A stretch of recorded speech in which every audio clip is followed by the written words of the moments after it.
فيا أيها القارئ به متمسكا مجلا له في كل حال مبجلا. بسم الله الرحمن الرحيم.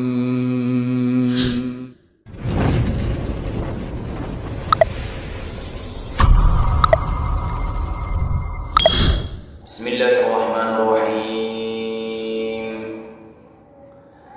بدأت ببسم الله في النظم أولا، تبارك رحمانا رحيما وموئلا، وثنيت صلى الله ربي على الرضا محمدا المهدى إلى الناس مرسلا، وعترته ثم الصحابة ثم من تلاهم على الإحسان والخير وبلا. وثلثت أن الحمد لله دائما وما ليس مبدوءا به أجدم العلا. وبعد فحبل الله فينا كتابه، فجاهد به حبل العدا متحبلا، وأخلق به إذ ليس يخلق جدة جديدا مواليه على الجد مقبلا.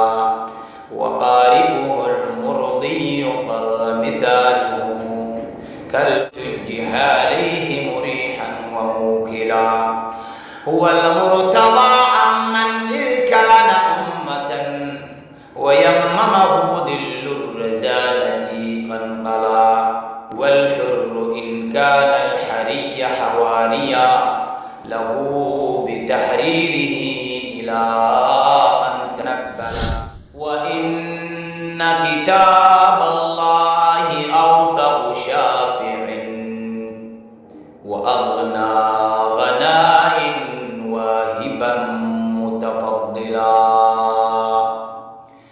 وخير جليس لا يمل حديثه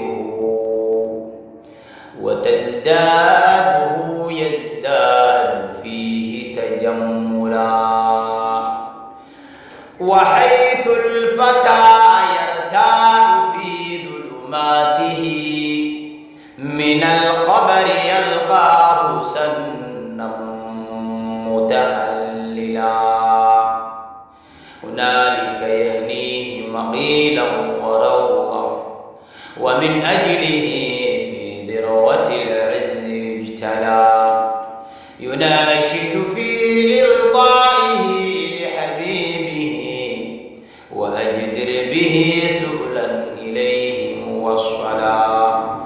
فيا أيها القارئ به متمسكا مجلا له في كل حال مبجلا. هنيئا مريئا والداك عليهما ملابس أنوار من التاج والحلا. فما ظنكم بالنجل عند جزائه؟ أولئك أهل الله والصفوة الملا. أولو البر والإحسان والصبر والتقى، حلاهم بها جاء القرآن مفصلا. عليك بها ما عشت فيها منافسا، وبع نفسك الدنيا بأنفاسها العلا. جزى الله بالخيرات عنا أئمة لنا نقل القرآن عذبا وسلسلا. فمنهم بدور سبعة قد توسطت سماء العلا والعدل زهرا وكملا. لها شهب عنها استنارت فنورت سواد الدجى حتى تفرق وانجلى. وسوف تراهم واحدا بعد واحد مع اثنين من أصحابه مثلا تخيرهم نقادهم كل بارع وليس على قرآنه متأكلا. فأما الكريم السر في الطيب نافع فذاك الذي اختار المدينة منزلا. وقالوا عيسى ثم عثمان ورشهم بصحبته المجد الرفيع تأثلا.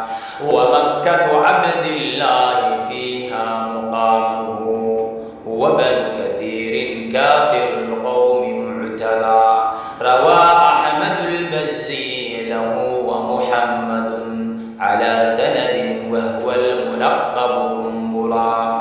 وأما الإمام المازني صحيحهم أبو عمرو البصري فوالده العلا أفاض على يحيى اليزيدي سيبه فأصبح بالعذب الفرات معللا.